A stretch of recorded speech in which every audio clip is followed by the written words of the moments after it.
Hello बच्चों। आज हम लोग अपना क्लास 10 सीबीएसई क्लास 10 के पहले चैप्टर का, जो केमिस्ट्री का हमारा पहला चैप्टर है, केमिकल रिएक्शन इक्वेशन के सबसे लास्ट टॉपिक पे पहुंच चुके हैं। ठीक है, तो शुरू करते हैं। अपना लास्ट टॉपिक क्या है? Effect of oxidation reaction. Effects of oxidation reaction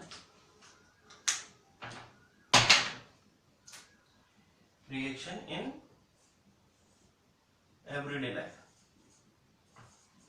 ठीक है बच्चों, तो नॉर्मल भाषा में, साधारण भाषा में हम बात करें, देखिए क्या है, मैं जानबूझ के थोड़ा सिंपल लैंग्वेज, बहुत ज्यादा सिंपल लैंग्वेज इस्तेमाल करता हूँ जिससे सबकी समझ में आ जाए। तो क्या है effect of oxidation reaction in everyday life? मतलब कि प्रत्येक दिन के, मतलब हर एक दिन के हिसाब, हमारे नॉर्मल जीवन में, हमारे साधारण जीवन में, हर रोज में ये ऑक्सीडेशन रिएक्शन किस तरीके से इफेक्ट डालता है, क्या क्या इसके इफेक्ट होते हैं।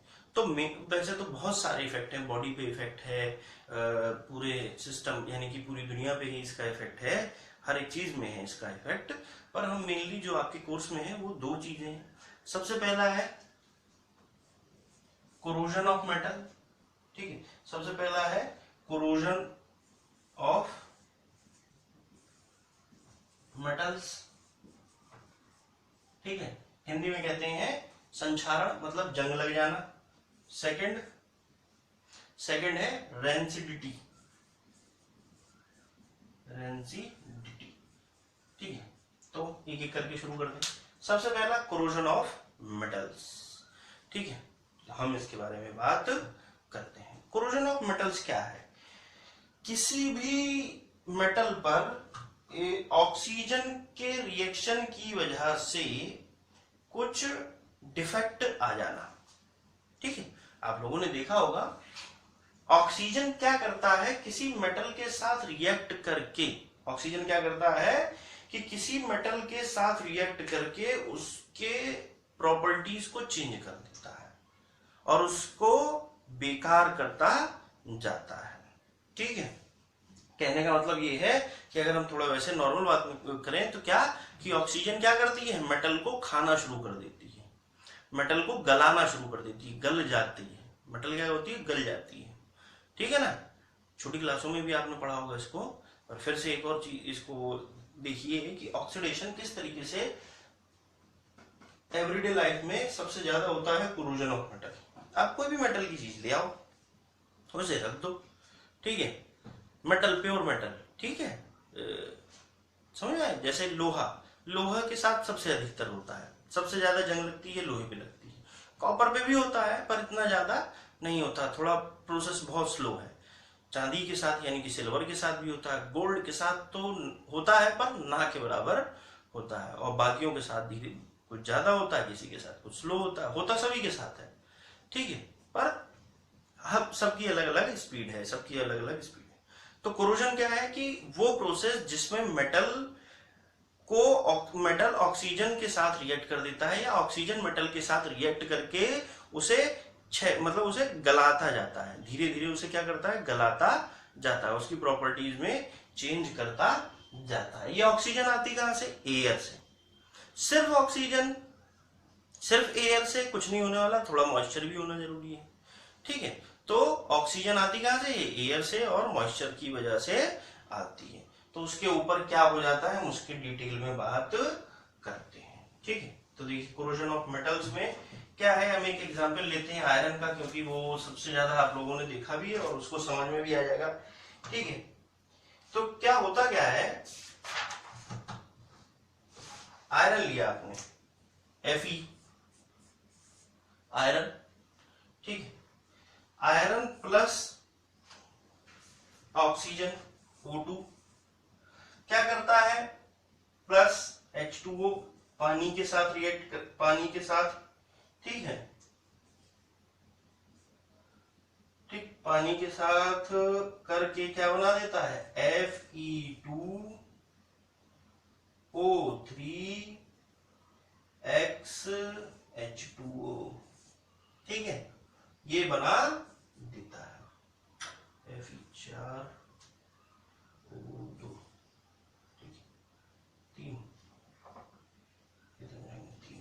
ठीक है। ये बैलेंस इक्वेशन क्या करता है, आयरन सिर्फ ऑक्सीजन के साथ, आप आयरन को सिर्फ हवा में छोड़ दो, सिर्फ हवा में तो कुछ नहीं होगा, पर मॉइस्चर और एक मतलब ऑक्सीजन ये दोनों ही रहेंगे तभी ये रिएक्शन होगी। तो आयरन, ऑक्सीजन और थोड़ा सा पानी, अगर ये तीनों एक साथ हैं, आप देखिए बरसात के दिनों में सबसे जल्दी ये कोरोजन होता है, बरसात के दिनों में ज्यादा होता है कोरोजन। गर्मी में एकदम इस समय जो गर्मी आने वाली है मई जून वाली में इतना नहीं होता, सर्दियों में भी इतना नहीं होता, बरसात के दिनों में सबसे ज्यादा कोरोजन होता है। रीजन क्या कि उस समय ह्यूमस यानी कि पानी के मॉलिक्यूल्स भी एयर में बहुत ज्यादा हो जाते हैं और ऑक्सीजन तो रहती है, तो ये दोनों मिलकर इसके साथ रिएक्ट करके क्या बना देती हैं,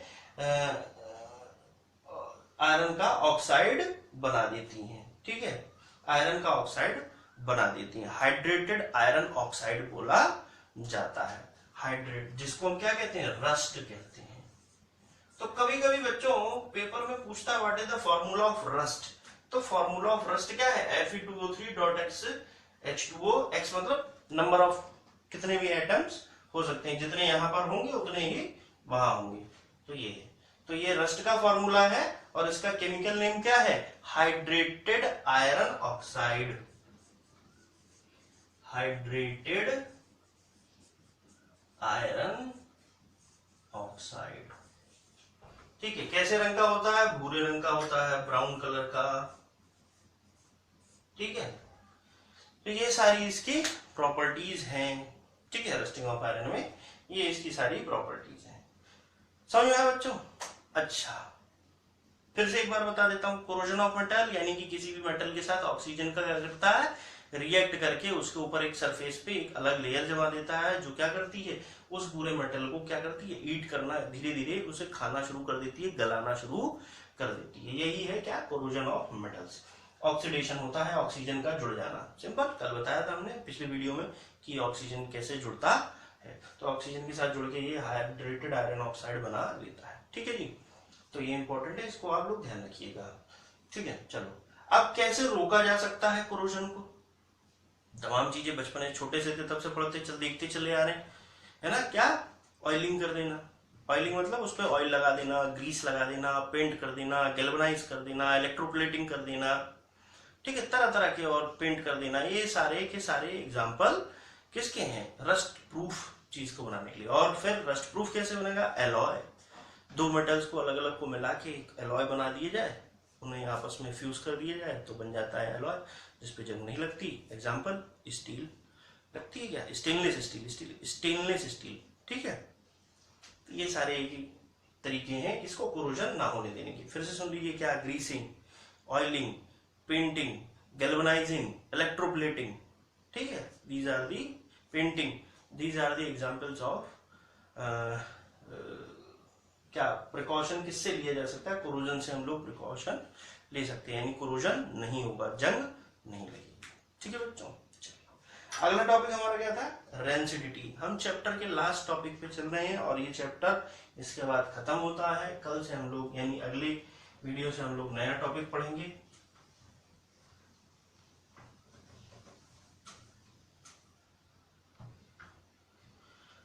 उससे पहले आपके जो भी क्वेश्चन हो आप लोग मुझे पूछ सकते हैं, और जब स्कूल खुलेंगे तो हम इस पर डिटेल में तो बात करेंगे ही करेंगे, जब एक बार रिवाइज करेंगे इसको। और जो बच्चे हैं उनके साथ में अपना डिस्क्रिप्शन में फोन नंबर शेयर कर दूंगा, आप लोग इसको पूछ सकते हैं, जो भी आपके क्वेश्चंस हो उस पर पूछ सकते हैं। जो भी आपकी दिक्कत होगी मैं उस पर स्पेशल वीडियो बना के भी आप लोगों के साथ शेयर कर दूंगा। एक जैसे क्वेश्चन अगर आएंगे तो उस पर वीडियो बना देंगे। चलिए देखते हैं, अगला टॉपिक है क्या, रेंसिडिटी। रेंसिडिटी क्या है, हिंदी में कहते हैं इसको खाने को, मतलब साधारण लैंग्वेज क्या बोलते हैं इसको, खाना खराब हो जाना। खाना खराब हो जाता है, खाने में बदबू आने लगती है, खाने वाली चीजों में आप लोगों ने देखा होगा। ठीक है, सूंघा होगा, महसूस किया होगा। ठीक है, क्या है, जैसे मान लीजिए एक चिप्स का पैकेट है, आप चिप्स के पैकेट को क्या हो जाए कि वो कहीं से थोड़ा सा खुल जाए, ठीक है, वो पैकेट जो है वो खुल जाए, तो उसके अंदर से जो एयर होती है वो निकल जाएगी, जो गैस भरी होती है, बट उसके अंदर क्या चली जाएगी, ऑक्सीजन चली जाएगी। ऑक्सीजन क्या करेगी, जो उसके अंदर जिसमें वो चिप्स तला जाता है, जिस तेल में तला जाता है, उस तेल के साथ या वो कार्बोहाइड्रेट्स के साथ, उस आलू के साथ मिलके, चिप्स के साथ मिलके रिएक्ट कर जाएगी, ऑक्सीजन उसमें ऐड हो जाएगा, ऑक्सीडेशन हो जाएगा, ठीक है, और उसको उसका स्वाद वो क्या करेगी, खराब कर देगी, उसमें बदबू आने लगेगी, उसका स्वाद भी खराब हो जाएगा। तो ये सारी चीजें किसमें होती हैं, रेंसिडिटी ऑफ फूड में ही होती है। तो रेंसिडिटी क्या हो सकती है, rancidity of a food is a slow oxidation, ये एक स्लो ऑक्सीडेशन है जहां पर ऑयल और फैट के साथ ऑक्सीजन क्या करता है, रिएक्ट कर देता है, ठीक है, और उससे बैड स्मेल और स्वाद में अंतर आ जाता है, ठीक है, बदबू आने लगती है और स्वाद में भी अंतर आ जाता है। इसी को क्या कहते हैं, रेंसिडिटी कहते हैं, ठीक है। गर्मियों के दिनों में आपने देखा होगा, बरसात के दिनों में देखा होगा, खाना खराब हो जाता है, बदबू आने लगती है, ज्यादा देर तक रख दो सब्जी वगैरह, कहीं फ्रिज वगैरह में ना रखो तो क्या होता है, बदबू आने लगती है ना, इस तरीके से ये खराब हो जाता है। तो रेंसिडिटी ऑफ अब रेंसिडिटी तो समझ में आ गया कि कैसे, अब खाने को कैसे बचाया जाए, कैसे प्रिजर्व किया जाए। तो rancidity of food can be prevented by, ठीक है, इसको प्रिवेंट किया जा सकता है। पहला तरीका एंटीऑक्सीडेंट्स मिला के, नाम बड़ा सुना होगा, प्रिवेंशन। पहला क्या, यूजिंग ऑफ एंटीऑक्सीडेंट्स, यानी कि ऐसी चीजें जो ऑक्सीजन के साथ रिएक्शन ना होने दें, ऑक्सीजन को वहां तक आने ही ना दें, उन्हें हम क्या कहते हैं, एंटीऑक्सीडेंट। बॉडी में सुना होगा आप लोगों ने, हमें भी एंटीऑक्सीडेंट की जरूरत होती है। रीजन क्या है कि हमारे अंदर भी तो फैट है, ऑयल है, कार्बोहाइड्रेट्स हैं, इनके साथ ज्यादा ऑक्सीजन भी रिएक्ट करके हमें बीमार कर सकती है। तो ज्यादा ठीक है, ऑक्सीडेशन नहीं होना चाहिए बॉडी के अंदर, तो इसीलिए हमें एंटीऑक्सीडेंट्स की भी जरूरत होती है, जो कि हम लोग खाते भी हैं, ठीक है। पर हम लोग बायो नहीं पढ़ रहे हैं, हम लोग इधर पढ़ रहे हैं। तो देखिए क्या है एंटीऑक्सीडेंट, यानी कि ऑक्सीजन को रिएक्ट ना करने दें। तो आप अपने खाने में एंटीऑक्सीडेंट मिला दें, क्या क्या हो सकता है, ठीक है। तो नेचुरली प्रिवेंशन के लिए आप क्या क्या मिला सकते हो, संतरे का जूस, नींबू का जूस, सिरका, ठीक है, ये सारे एग्जाम्पल, ये सारी चीजें थी पहले के टाइम में इस्तेमाल हुआ करती थी, अभी भी होती हैं, ठीक है। और फिर अब क्योंकि कॉमर्शियली हम बात करते हैं तो एंटीऑक्सीडेंट्स के नाम पूछे जाते हैं कि क्या नाम हो सकता है। एक है भा और एक है BHT, एक है BHA और एक है BHT। ये दो बहुत ज्यादा इस्तेमाल होने वाले एंटीऑक्सीडेंट हैं। पर अब तो और ढेर सारे एंटीऑक्सीडेंट आ गए हैं बाजार में। आप लोग जो भी चीज खरीदते हैं तो उसके पीछे पैकेट पे आप देखेंगे इंग्रेडिएंट्स में लिखा हुआ, जब उसमें प्रिजर्वेटिव लिखा होता है कि प्रिजर्वेटिव क्या मिला है, तो उसमें लिखा होता है INS करके लिखा होता है, या कुछ कोड लिखे होते हैं, कुछ कोड्स होते हैं। आप उनको कोड्स को गूगल पे सर्च करेंगे तो उनके नाम निकल आएंगे कि वो क्या क्या होते हैं। वो सारे एंटीऑक्सीडेंट ही हैं कि ऑक्सीजन, ऐसे केमिकल्स जो खाने को खराब होने से बचाएं, किसकी वजह से, ऑक्सीजन की वजह से, तो एंटीऑक्सीडेंट हो। तो BHA का फुल फॉर्म क्या है, क्वेश्चन पूछा जाता है, पेपर में आता है, क्या है, ब्यूटाइलेटेड हाइड्रोक्सी एनिसोल, ब्यूटाइलेटेड, यहां आ गया होगा, देखो यहां आ गया होगा, ब्यूटाइलेटेड हाइड्रोक्सी एनिसोल, और BHT ब्यूटाइलेटेड हाइड्रोक्सी टोलुइन, ठीक है। ये क्या लिखा हुआ है, ब्यूटाइलेटेड हाइड्रोक्सी एनिलीन, और ये क्या लिखा हुआ है, ब्यूटाइलेटेड, नेक्स्ट इसके बाद ये आ गया ब्यूटाइलेटेड हाइड्रोक्सी टोलुइन। समझ में आया बच्चों, ये दोनों इनके नाम है, ठीक है। एक तरीका तो ये है प्रिवेंशन का। दूसरा तरीका क्या है प्रिवेंशन का,